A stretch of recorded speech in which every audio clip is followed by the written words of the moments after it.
क्या पहले पुरुष आया या नारी? यह प्रश्न उतना ही गूढ़ है जितना समय स्वयं। सदियों से ऋषि मुनि, वैज्ञानिक और दार्शनिक सब ने इस रहस्य को सुलझाने की कोशिश की। विज्ञान कहता है ऊर्जा और पदार्थ के संगम से जीवन की रचना हुई। धर्म कहता है ईश्वर ने आदम और हव्वा को बनाया और वही आरंभ था। पर जब कबीर जी से यही प्रश्न पूछा गया तो वे मुस्कुराए। उनकी आंखों में एक गहरी शांति थी, जैसे वे उस रहस्य को देख रहे हों जिसे बाकी दुनिया भूल गई हो। और फिर उन्होंने कहा, नारी ना पाई ना पुरुष पायो, आदि अलीखा एक। यानी ना पहले नारी थी ना पुरुष, सबसे पहले एक था जो अनंत था, निराकार था, जिसका कोई नाम नहीं, कोई रूप नहीं, कोई किनारा नहीं।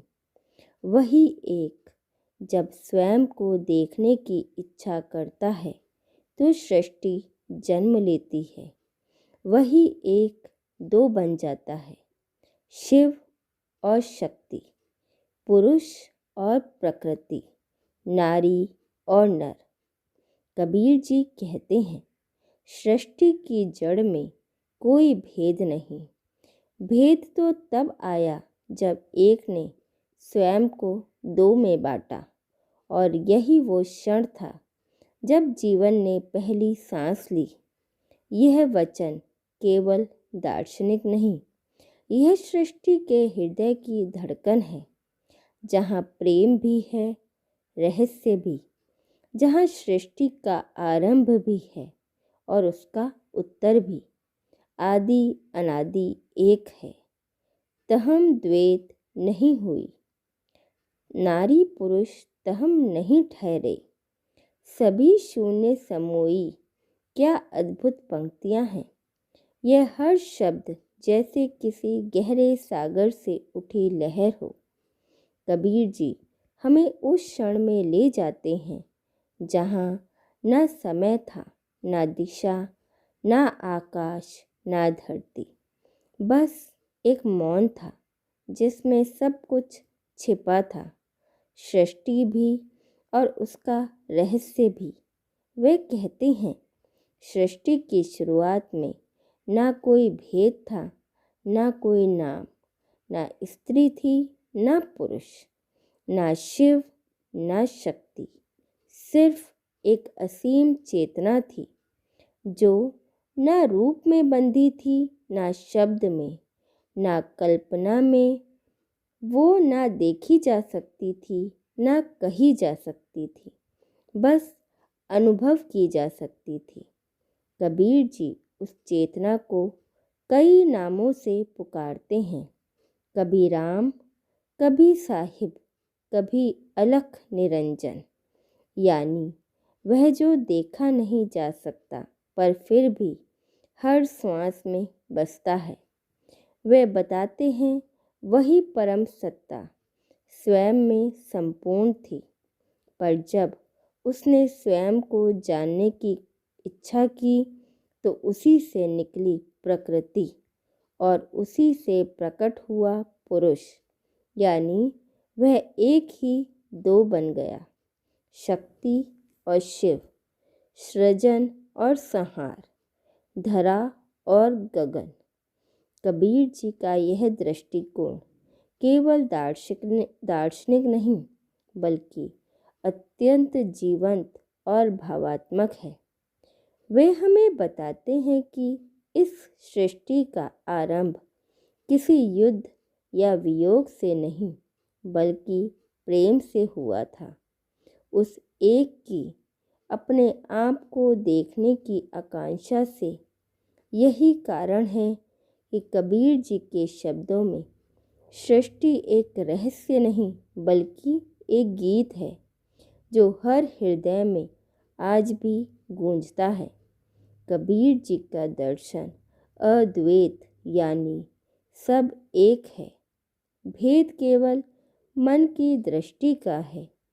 वे हमें सिखाते हैं कि जो हम भिन्न समझते हैं वह केवल प्रतीति है।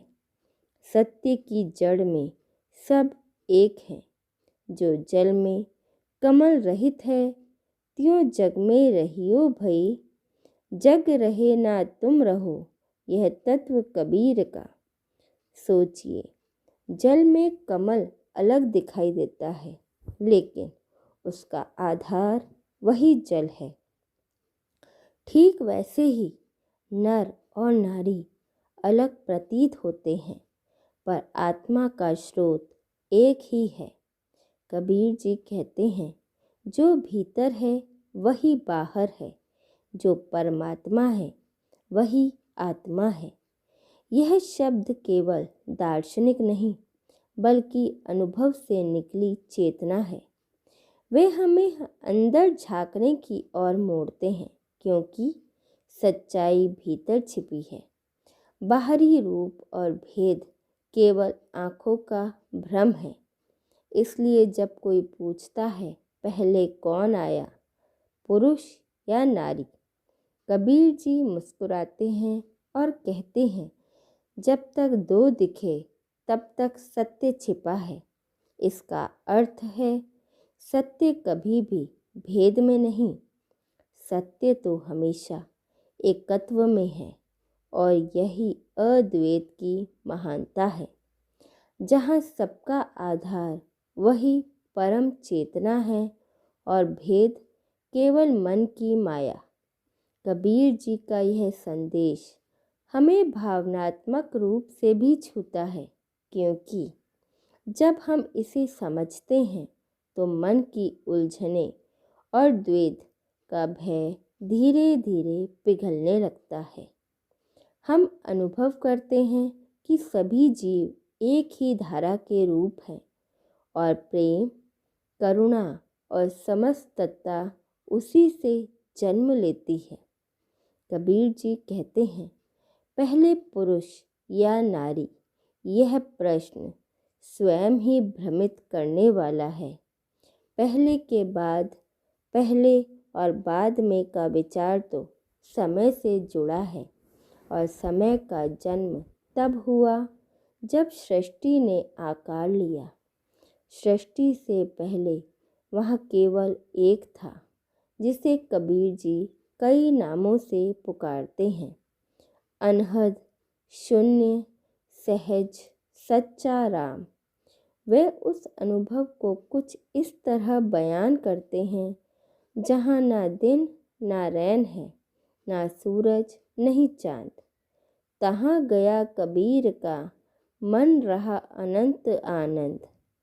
सोचिए, उस क्षण की गहराई, ना प्रकाश ना अंधेरा, ना रूप ना सीमा, बस अनंत शांति और आनंद। वहाँ ना पुरुष है ना नारी, ना द्वैत का कोई संकेत, सिर्फ साक्षी चेतना है, जो हर प्राणी के भीतर शून्य और पूर्णता में विराजमान है। इसलिए जब कोई पूछता है, पहले कौन आया, पुरुष या नारी, कबीर जी मुस्कुराते हैं और उत्तर देते हैं, दोनों बाद में आए, पहले केवल एक था। यह एक ही वो परम तत्व है, जिससे हर जीव, हर रूप, हर प्राणी और हर अनुभव जन्म लेता है। यह विचार सिर्फ दार्शनिक नहीं, यह हृदय की अनुभूति है, जहाँ हर सवाल का उत्तर मौन में, भीतर की गहराई में छिपा है। कबीर साहिब की वाणी में हर शब्द ऐसा है जैसे ज्ञान की बिजली अंधेरे को चीर दे। उनकी बातों में ना कोई दिखावा है, ना कोई जटिलता, बस सच्चाई का निर्मल प्रकाश। आइए देखें कैसे कबीर जी ने सच्चे धर्म और अद्वैत सत्य को अपनी वाणी में समझाया है। पहले पुरुष नारी एक ज्योति से, सब संसारी इसका सीधा अर्थ है। इस सृष्टि की जड़ में एक ही प्रकाश है, वही चेतना बाद में दो रूपों में बटी, शक्ति नारी और चैतन्य पुरुष। यह सृष्टि की सबसे गहरी सच्चाई है। ना कोई पहले था ना बाद में, सब उसी एक ज्योति से निकले हैं। कबीर यहाँ हमें याद दिलाते हैं, हम अलग नहीं, उसी एक परम चेतना के रूप हैं। काया देवल देवल में देवा, कहे कबीर खोजे रे भेवा। कबीर कहते हैं, बाहर मत ढूंढो, भीतर देखो। यह देह असली देवालय है और इस देह के भीतर ही ईश्वर का अंश विराजमान है। वह आत्मा न स्त्री है न पुरुष, बस प्रकाश है, निराकार, अनंत, अमर। जब साधक भीतर झांकता है तो उसे अनुभव होता है, मैं वही हूँ, ना मैं नारी ना पुरुष कहा, सब घट भीतर एक समा। यह कबीर जी की वाणी का सबसे गूढ़ और सुंदर वाक्य है। यहाँ वह खुद अपनी पहचान मिटा देते हैं। ना मैं पुरुष हूँ ना स्त्री, मैं तो वही एक तत्व हूँ जो हर घट, हर प्राणी, हर धड़कन में समाया है। यहाँ कबीर जी अहंकार का अंत कर देते हैं, क्योंकि जब मैं और तू का भेद मिटता है तभी सच्चा धर्म प्रकट होता है। कबीर जी की वाणी में यह वह पड़ाव है जहाँ खोज खत्म होती है और मिलन शुरू, जहाँ साधक समझ जाता है जिसे मैं ढूंढ रहा था वो मुझसे अलग कभी था ही नहीं। कबीर जी कहते हैं, बूंद समानी सागर में, सागर समाना बूंद। कहे कबीर यह दो नहीं, यह तो है एक ही बूंद। यहाँ बूंद है आत्मा और सागर है परमात्मा। जब आत्मा अपने सागर में विलीन होती है तो कोई फर्क नहीं बचता, ना बूंद रहती है ना सागर अलग दिखता है, बस एक ही अस्तित्व रह जाता है, शांत, अनंत और पूर्ण। कबीर का संदेश बड़ा सरल है। आत्मा और परमात्मा अलग नहीं है, भेद हमने बनाया है, सत्य में कोई दूरी नहीं। जो भीतर है वही बाहर है, जो आत्मा में है वही परमात्मा में। और जब यह बात समझ में आती है तो मन के सारे द्वंद्व मिट जाते हैं। साधक मुस्कुरा उठता है, क्योंकि अब उसे मिल गया अपना सागर। कबीर जी इस स्थिति को सहज समाधि कहते हैं। यह कोई ध्यान की कठिन अवस्था नहीं, ना कोई तपस्या की थकान, यह तो जागरण की स्थिति है, जहाँ ज्ञाता, ज्ञान और ज्ञेय तीनों एक हो जाते हैं। सब कुछ मौन हो जाता है, सिर्फ एकत्व बचता है। कबीर जी कहते हैं, पुरुष और नारी केवल शरीर नहीं है, यह दो प्रतीक हैं, दो शक्तियाँ हैं जिनसे पूरा ब्रह्मांड चल रहा है। पुरुष का अर्थ है चेतना, वो परमात्मा की उपस्थिति है, शांत, स्थिर, साक्षी। और नारी का अर्थ है प्रकृति, वो शक्ति है जो इस चेतना को गति देती है, रंग देती है, रूप देती है और जीवन देती है। कबीर जी का संदेश बहुत सुंदर है। जब चेतना और शक्ति मिलते हैं तभी सृष्टि चलती है। अगर केवल शक्ति रहे तो दिशा नहीं, और अगर केवल चेतना रहे तो गति नहीं। इसलिए दोनों पूरक हैं, विरोधी नहीं। एक दूसरे के अस्तित्व का कारण है। कबीर जी कहते हैं, शक्ति शिव को खोजती है, शिव शक्ति में रमे, दोनों मिलकर जगत बना, दोनों ही ब्रह्मा समय। क्या अद्भुत वाणी है। जहाँ शक्ति यहाँ शक्ति यानी नारी, शिव यानी पुरुष एक खोजती है, दूसरा उसमें रम जाता है, और जब दोनों एक होते हैं तो सृष्टि का संगीत गूंज उठता है। यही है सृजन का रहस्य। कबीर जी समझाते हैं, पहले कौन? यह सवाल ही व्यर्थ है, क्योंकि दोनों साथ साथ हैं, एक दूसरे के बिना अधूरे। जैसे दीपक बिना लौ के अधूरा है, और लौ बिना दीपक के भी दोनों मिलकर ही प्रकाश देते हैं। विज्ञान और कबीर का संगम। आज का विज्ञान भी यही कहता है, सृष्टि की शुरुआत ऊर्जा से हुई थी। वह ऊर्जा ना पुरुष थी ना नारी। क्वांटम स्तर पर सब कुछ एक ही ऊर्जा क्षेत्र है। कबीर 600 साल पहले ही यही कह गए, एक एक कण में सब समाया, सब घट एक प्याला।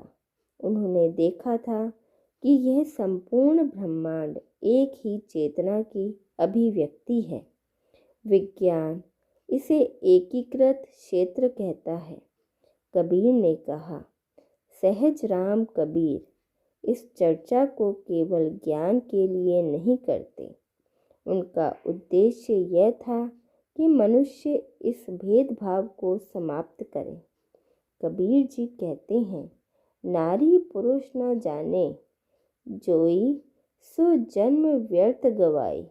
यानी जिसने इस भेद को सच्चाई समझा, उसका जीवन व्यर्थ गया, क्योंकि आत्मा का कोई लिंग नहीं, वो शुद्ध चेतना है। इसलिए उन्होंने कहा, सब घट राम बसा, राम बिना घट नहीं। हर देह में वही एक सत्य, चाहे वह पुरुष हो या स्त्री। कबीर जी के अनुसार मुक्ति तब होती है जब मनुष्य भेद से मुक्त होता है, जब उसे यह अनुभव होता है कि मैं वही हूँ जो सब में है। तब वह कहता है, मुँह को कहाँ ढूंढे रे बंदे, मैं तो तेरे पास में। यही अनुभव है जहाँ न पुरुष रहता है न नारी, केवल साक्षी चेतना शेष रहती है। कबीर जी का गहरा उत्तर है, पर सरल भी। वह कहते हैं, पहले पुरुष नारी एक ज्योति से सब संसारी, नारी ना पाई ना पुरुष पायो, आदि अलीखा एक। इसका भाव यह है कि सृष्टि की जड़ में केवल एक ही तत्व है, जो ना पुरुष है ना नारी, हिंदू ना मुसलमान, जन्म ना मृत्यु। वह है शुद्ध चेतना, परमात्मा, सत्य स्वरूप। कबीर जी का पूरा संदेश एक ही पंक्ति में समाया जा सकता है। जो ब्रह्मांड में 100 पिंड में अगर तुम अपने भीतर उस एक को जान लोगे, तो यह संसार का हर रहस्य तुम्हारे सामने खुल जाएगा। फिर तुम्हारे लिए पुरुष या नारी का प्रश्न नहीं रहेगा, क्योंकि तुम जान जाओगे, मैं भी वही हूँ, तू भी वही, सब में वही एक ज्योति जगी। कबीर कहे, सुनो भई साधो, नारी पुरुष का भेद मिटाओ, जो सब में देखे एक ही प्रभु, वही सच्चा ज्ञानी कहलाओ। इस प्रकार कबीर जी ने हमें सिखाया कि सृष्टि की शुरुआत ना नर से हुई ना नारी से, बल्कि एक परम सत्यार्थ से हुई, जो आज भी हर जीव, हर कण, हर हृदय में विद्यमान है। हमारे साथ बने रहने के लिए धन्यवाद सत साहेब।